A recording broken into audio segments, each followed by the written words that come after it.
नमस्कार, आप देख रहे हैं मेरा गांव मेरा देश और मैं हूं आपके साथ जागृति। तो चलिए रुक करते हैं खबरों का। चुनाव आयोग ने 5 राज्यों में होने वाले विधानसभा चुनाव की तारीखों का ऐलान कर दिया है। उत्तर प्रदेश, पंजाब, उत्तराखंड, गोवा और मणिपुर में विधानसभा चुनाव होने हैं। इन 5 राज्यों में 7 चरणों में चुनाव होंगे। 10 फरवरी से चुनाव की तारीख होगी और 7वें और अंतिम चरण का चुनाव 7 मार्च को होगा, जिनके नतीजे 10 मार्च को एक साथ सामने आएंगे, जिसमें यूपी में 7 चरणों, मणिपुर में 2 चरणों में चुनाव होंगे। इसके अलावा पंजाब, गोवा और उत्तराखंड में एक चरण में चुनाव होंगे। चुनाव आयोग द्वारा दी गई जानकारी के अनुसार इस बार देश के 5 राज्यों में होने वाले चुनाव में 18 करोड़ से ज्यादा मतदाता अपने मताधिकार का इस्तेमाल करेंगे।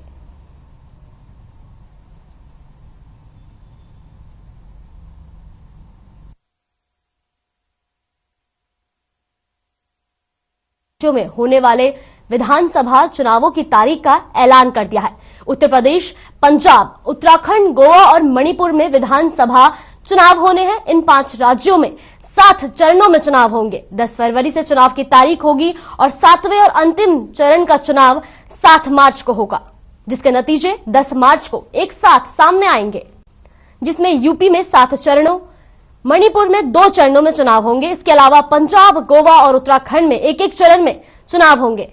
चुनाव आयोग द्वारा दी गई जानकारी के अनुसार इस बार देश में 5 राज्यों में चुनाव होने वाले हैं और चुनाव में 18 करोड़ से ज्यादा मतदाता अपने मताधिकार का इस्तेमाल करेंगे।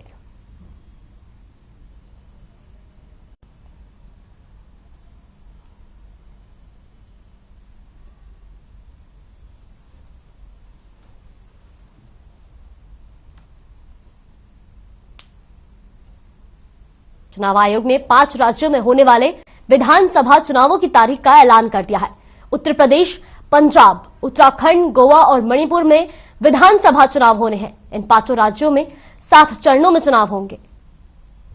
वहीं 10 फरवरी से चुनाव की तारीख होगी और 7वें और अंतिम चरण का चुनाव 7 मार्च को होगा।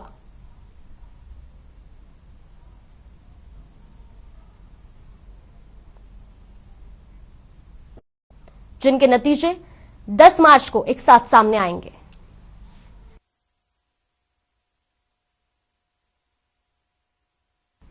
आइए आपको जीएफएक्स के जरिए समझाते हैं इन्हीं चुनावी समीकरणों के बारे में। जहां 5 राज्यों में 7 चरणों में चुनाव होने हैं, वहीं यूपी में 14 जनवरी को होगा पहला नामांकन। वहीं 10 फरवरी से 7 मार्च तक चुनाव होने हैं। यूपी में 7 चरणों में होगा मतदान, तो वहीं मणिपुर में 2 चरणों में मतदान होगा। 10 मार्च को चुनावी नतीजे सामने आएंगे। 10 फरवरी को पहले चरण का मतदान होगा। 14 फरवरी को दूसरे चरण का मतदान होगा। 20 फरवरी को तीसरे चरण का मतदान होगा। वहीं 23 फरवरी को चौथे चरण का मतदान होना है।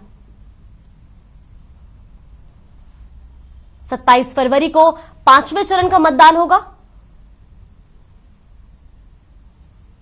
और 3 मार्च को 6ठे चरण का मतदान। वहीं 7वें चरण का मतदान 7 मार्च को होगा। गोवा, पंजाब और उत्तराखंड में एक चरण में चुनाव होगा। आपको बताते चले कि 14 फरवरी को गोवा, पंजाब और उत्तराखंड में चुनाव होना है। वहीं मणिपुर में 2 चरणों में मतदान होगा, जहां 27 फरवरी और 3 मार्च को मणिपुर में मतदान होना है। आपको बता दें कि मणिपुर में 2 चरणों में मतदान होगा। वहीं पोलिंग की टाइमिंग 1 घंटे ज्यादा बढ़ाई गई है। सभी चुनाव कर्मचारी होंगे जो कि वैक्सीनेटेड होंगे। सभी चुनाव कर्मचारी वैक्सीनेटेड होंगे। वहीं 5 राज्यों में 7 चरणों में चुनाव होने हैं, जहां यूपी में 14 जनवरी को होगा पहला नामांकन। बीजेपी प्रदेशाध्यक्ष ओपी धनखड़ ने आजादी के 75वीं जयंती महोत्सव और नेताजी सुभाष चंद्र बोस की जयंती को लेकर प्रेस वार्ता की। इस दौरान उन्होंने कहा कि 28 दिसंबर से 1 जनवरी तक बीजेपी के 129 लोगों का प्रतिनिधिमंडल अंडमान निकोबार गया था। धनखड़ ने कांग्रेस पर निशाना साधते हुए कहा कि कांग्रेस ने वीर क्रांतिकारियों और शहीदों के इतिहास को छुपाने की कोशिश की ताकि देश आजाद करवाने वालों में सिर्फ कांग्रेस के कार्य ही दिखाया जा सके। उन्होंने सवाल दागते हुए पूछा कि क्या किसी कांग्रेसी को फांसी हुई। कार्यक्रम हमने 23 जनवरी जब नेताजी सुभाष चंद्र बोस की 125वीं जयंती होगी, भारत सरकार ने जिसको पराक्रम दिवस कहा है, उसके साथ हमने एक शब्द अपने हरियाणवी हिसाब से जोड़ा है, क्योंकि हरियाणा के 3000 लोग आजाद हिंद फौज में थे, 300 अफसर थे, उनके निजी सहायक भी हरियाणा से थे, कंवल सिंह सुभाष के। ऐसे महानायक को हम इस ढंग से याद करें कि पूरे हरियाणा याद करे, तो हमने हर गांव में, हर वार्ड में 23 जनवरी का कार्यक्रम मनाने का लक्ष्य रखा है। और आजादी का 75वां साल है, इसलिए संकल्प ये लिया है कि सब जगह कम से कम 75 लोग उपस्थित करें। मैं तो एक सवाल और भी कर रहा हूं, ढूंढना क्या किसी कांग्रेसी को फांसी हुई है? इस देश में 13,500 शहीदों का एक रिकॉर्ड बना है, 5 वॉल्यूम है, कोई कांग्रेसी उसमें है? जरा ढूंढना। वैसे कहते हैं इस देश की आजादी के लिए 3,27,000 लोग बलिदान हो गए। सुभाष ने जो कुछ कहा है कांग्रेस को लेकर, कांग्रेस अध्यक्षता छोड़ते समय, ये तालमेल के साथ चलना चाहते हैं, इस रास्ते से आजादी नहीं ली जा सकती। फतेहाबाद में कोरोना से पहली मौत के बाद प्रशासन और ज्यादा सतर्क हो गया है। कोरोना के बढ़ते मामलों को लेकर फतेहाबाद से हमारे संवाददाता रमेश भट्ट ने खास बातचीत की। नागरिक अस्पताल के नोडल अधिकारी डॉक्टर शरद तुली से खास बातचीत की। आइए आपको सुनवाते हैं।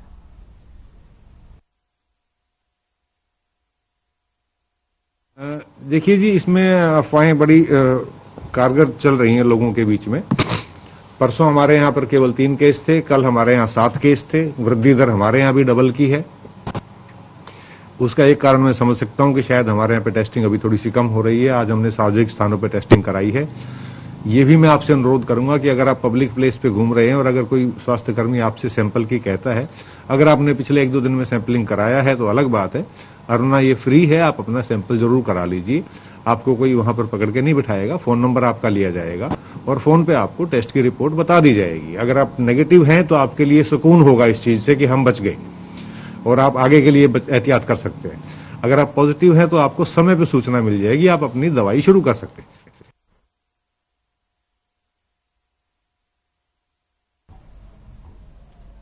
यमुनानगर में कोरोना के मामलों में लगातार बढ़ोतरी हो रही है। जहां जिले में आज कोरोना के 48 नए मामले सामने आए हैं, वहीं सीएमओ डॉक्टर विजय दाहिया ने बताया कि आज 48 नए मामले आए। वहीं कल 65 मामले आए थे, जबकि कोरोना से 2 लोगों की मौत हो गई है। उन्होंने बताया कि यमुनानगर में इस समय 14 केस रिकवर हुए हैं, जिसके साथ ही यमुनानगर में कोरोना के एक्टिव मरीजों की संख्या बढ़कर 211 हो गई है। उन्होंने कहा कि कोरोना के मामले लगातार बढ़ रहे हैं, लोगों को सतर्क रहने और कोरोना गाइडलाइन का पालन करने की जरूरत है।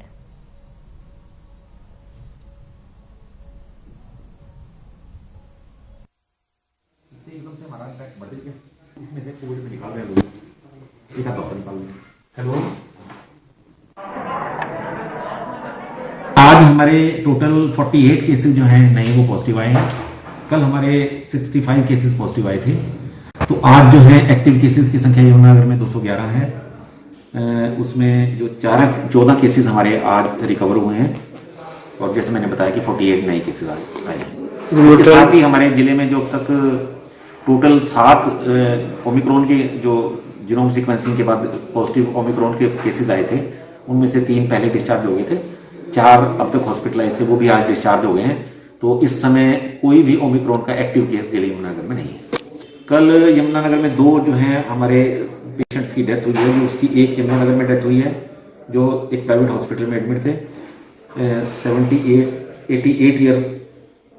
78 ईयर मेल थे, और एक जो डेथ है वो फोर्टिस हॉस्पिटल में हुई है मोहाली में, वो 88 ईयर्स के थे। ये 2 डेथ्स जो है कल हुई हैं। दोनों में कोमॉर्बिडिटी थी, हाइपरटेंशन और डायबिटीज साथ।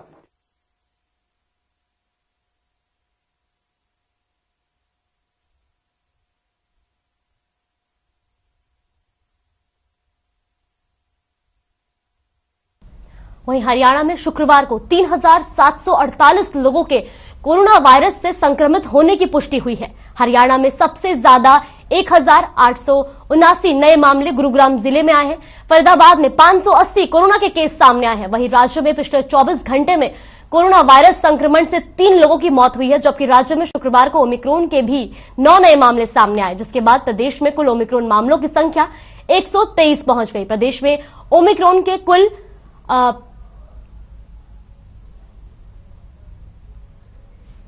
प्रदेश में ओमिक्रॉन के कुल 31 एक्टिव केस है। इन सब के इत्र राज्य सरकार कोरोना को रोकने के लिए वैक्सीनेशन अभियान पर भी जोर दे रही है।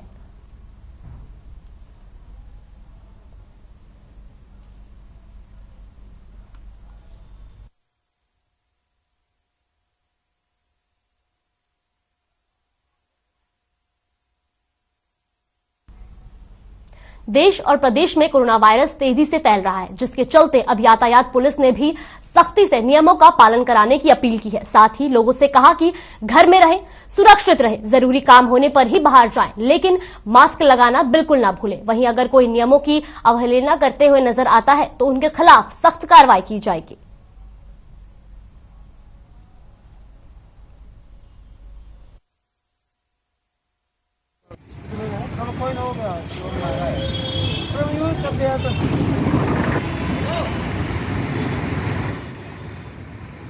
इसके भी कोई दस्तावेज की कमी हो या कोई यातायात नियमों की पालना नहीं करता हो, जैसे कि कोई हेलमेट नहीं पहने हो या सेफ्टी बेल्ट नहीं लगा रखी हो, उनका हम चालान कर रहे हैं। और ये आपको पता ही है कि उपायुक्त महोदय के आदेश से कल से जो हमने पहले 1 महीने से 1 वे किया हुआ था वो अब 2 वे कर दिया है, क्योंकि कुछ कोरोना महामारी के कारण शहर में ज़्यादा दिक्कतें आ रही थी बीच में। उनकी समस्याओं को देखते हुए उपायुक्त महोदय ने निर्णय लिया है। एसपी साहब ने भी उन्होंने एक मीटिंग की, उसमें निर्णय लिया कि 2 वे ही लागू रखा जाए और 2 वे अब ठीक सुचारू रूप से मैं मुलाजिमों की सहायता से चला रहा हूँ।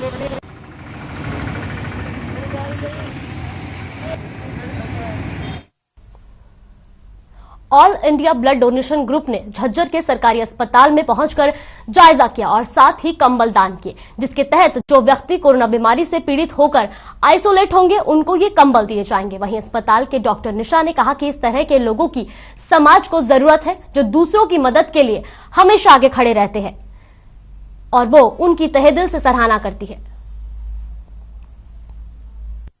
हम स्पेशल नागरिक अस्पताल झज्जर की तरफ से जो समाज सेवी हमारे मनीषी बंसल जी उनका हम डॉक्टर निशा जी ने और संदीप जी ने हमें बताया कि ऐसे ऐसे कंबल की हमें आवश्यकता है, जो ओमिक्रॉन के तहत जो आइसोलेट होंगे पेशेंट्स उनके लिए ज़रूरत थी। तो मैं तो खुद डॉक्टर साहब का धन्यवाद करूंगा कि उन्होंने all India blood donation group को इस सेवा कार्य के लिए मौका दिया, और मैं अन्य अपने शहर की संस्थाओं को भी आपके माध्यम से कहना चाहूँगा कि उनको भी आगे बढ़ करके इसमें सहयोग करना चाहिए। अभी तो डिस्चार्ज हो गए हैं, 1 थे हमारे पास, अभी डिस्चार्ज हो गए हैं, पर आगे की तैयारी के लिए हम सारी तैयारियां करके रख रहे हैं कि आगे दिक्कतें ना आए इस वजह से। जो इस तरह की पहल की है उसको देखते हुए क्या लग रहा है? किस चीज़ अब ये मतलब हाईली अप्रिशिएटेड, मतलब ऐसे अगर सपोर्टिव लोग हमें सपोर्ट करें तो बहुत अच्छा लगता है। एंड ऐसे मतलब लोग आगे आके हेल्प करते हैं, और वो भी ऐसे डिफिकल्ट टाइम्स में जब हम सबको एक साथ मिलके काम करना है, हम हमारा काम कर, आप लोगों ने इस तरह सपोर्ट किया तो बहुत अच्छा लग रहा है, और अच्छे से और मन करता है कि हमें भी और बढ़ चढ़ के अच्छे से हेल्प के लिए आगे आना चाहिए। अगली खबर नूह से है, जहां कोरोना के बढ़ते मामलों को देखते हुए प्रशासन सख्त हो गया है। एसडीएम तावड़ू सुरेंद्र पाल और डीएसपी सुरेंद्र सिंह ने बाजार और भीड़ भाड़ वाले क्षेत्रों का निरीक्षण किया और दुकानदारों को सख्त निर्देश देते हुए कहा कि खुद भी मास्क लगाएं और ग्राहकों को भी मास्क लगाने के लिए कहें। अगर कोई बिना मास्क लगाए नजर आता है तो उसके खिलाफ सख्त कार्रवाई की जाएगी।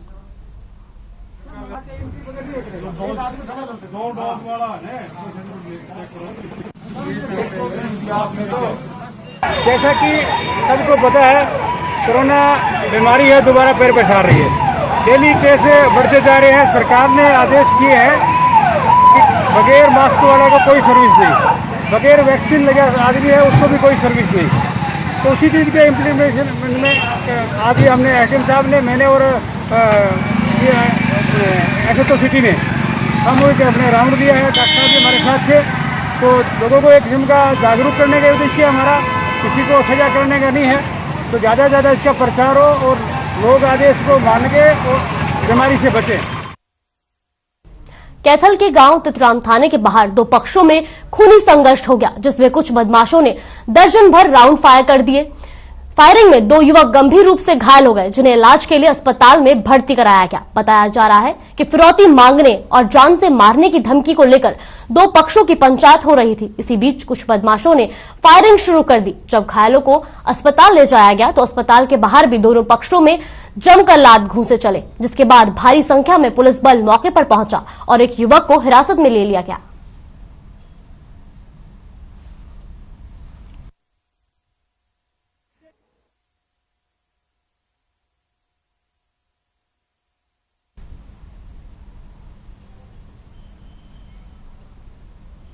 पानीपत के बाद अब समालखा उपमंडल से भगवान वाल्मीकि पर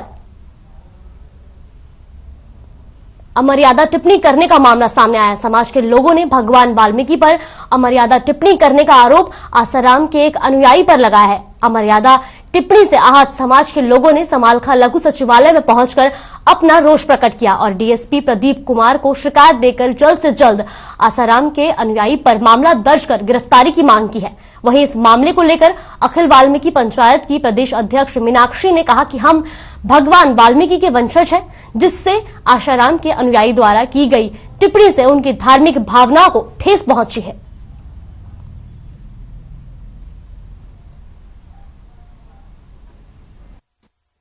हमारे भगवान वाल्मीकि जी के बारे में दिसंबर 10 तारीख को 2021 में जंतर मंतर पर कोई प्रोग्राम था बापू आसाराम के बैनर के नीचे।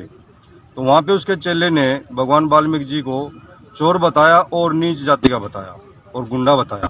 हम उसकी घोर निंदा करते हैं और डीएसपी समालखा से मिलेंगे और SC/ST एक्ट के तहत कानूनी कार्रवाई की मांग करेंगे। सर, आज सुबह जैसे कि मैं मीनाक्षी चावला, अखिल वाल्मीकि महापंचायत प्रदेश अध्यक्ष, आज सुबह एक वीडियो क्लिप आई है मेरे पास, जिसमें भगवान वाल्मीकि को आसाराम के चेले ने जंतर मंतर पर एक लोगों को संबोधित करते हुए एक वर्ड बोला है कि वो चोर है, डाकू था, वो नीच जाति से बिलोंग करता है। और ये एक बार नहीं, कई बार रिपीट किसको बोला गया? भगवान वाल्मीकि को। तो मैं इस सरकार से, यहाँ के इस प्रशासन से, क्योंकि भारत एक धर्मनिरपेक्ष देश है, मांग करना चाहती हूँ कि अगर ऐसे संत शिरोमणियों के बारे में ही इतना गलत और इतने अपशब्द यूज किए जा रहे हैं तो आम जनता कहाँ जिएगी जाकर के। यमुनानगर के गांव बाल छप्र में एक बार फिर फायरिंग का मामला सामने आया है। बंद पड़ी दुकान पर बदमाशों ने पहले तो 5 राउंड फायरिंग किए, उसके बाद उसी दुकान पर एक पोस्टर चिपका दिया। वहीं इस फायरिंग की सूचना पुलिस को दी गई। पुलिस ने इस केस दर्ज कर मामले की जांच शुरू कर दी। बताया जा रहा है कि जो पोस्टर दुकानों के शटर पर चिपकाए गए हैं उस पर लिखा था कि जो सरेआम सरपंच का चुनाव लड़ेगा तो खुद के मौत का जिम्मेदार होगा। ऐसे शब्दों का प्रयोग किया गया था जो काफी चुनौती भरे हैं। यह देख आसपास के इलाके में दहशत का माहौल बना हुआ है।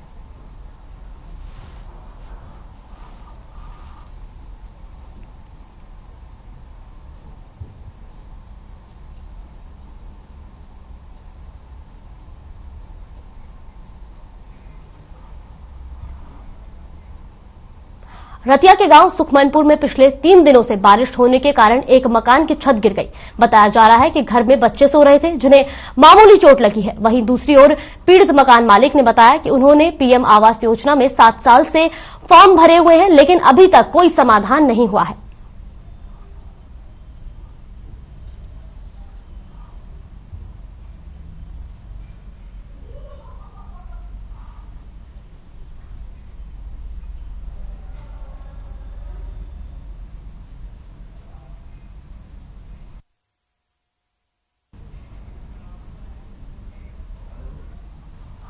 फरीदाबाद में कल रात से ही हो रही बारिश से शहरवासियों की मुश्किलें बढ़ गई हैं। हालत यह है कि पूरा सेक्टर, कॉलोनियां बाजारों, पार्कों और हाईवे पर भारी जलभराव होने से जनजीवन अस्त व्यस्त हो गया है। यहां तक कि रेलवे अंडरपास भी पूरी तरह से पानी में डूब चुके हैं और शहर की एक्टिविटी बुरी तरह से प्रभावित हो गई है। वहीं इस दौरान जब हमारी संवाददाता पूजा शर्मा ने स्थानीय लोगों से बात की तो लोगों का कहना था कि नगर निगम सफाई अभियान चलाकर दावे तो कर रहा है, लेकिन अगर सफाई होती तो पानी की निकासी भी होती। मगर यहां एक बारिश से पूरे शहर में जलभराव से लोगों को दो चार होना पड़ रहा है। ये समस्या हमेशा ही बनी रहती है, जब बरसात आती है तो यही हाल होता है। अच्छा, लगातार ऐसा पानी भरा रहता है? ये लगातार ऐसा ही रहता है। क्या दुकान में दुकानदारी में कोई असर तो देखने को पड़ता है इससे? जी, कस्टमर आते ही नहीं, ना पार्किंग की जगह बनती है, ना कोई आ सकता है। अगली खबर नूह से है, जहां पर पिछले 3 दिनों से बारिश हो रही है और बारिश के कारण 5 सरकारी कार्यालयों के आगे पानी भर गया है, जिसकी वजह से आने जाने वाले कर्मचारियों और लोगों को परेशानी का सामना करना पड़ रहा है। आपको बता दें कि जिले के रेड क्रॉस महिला थाना, कृषि विभाग कार्यालय, भारतीय डाकघर और एसडीएम कार्यालय का रिकॉर्ड रूम एक ही परिसर में बने हुए हैं, जिससे बरसात होने की वजह से परिसर में पानी भर जाता है।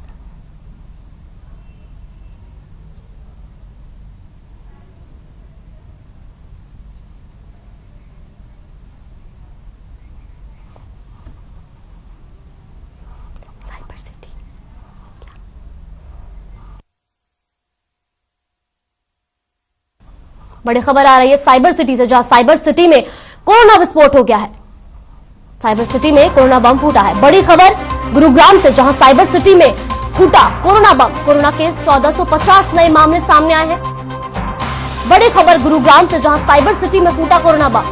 कोरोना के 1450 नए मामले सामने आए हैं।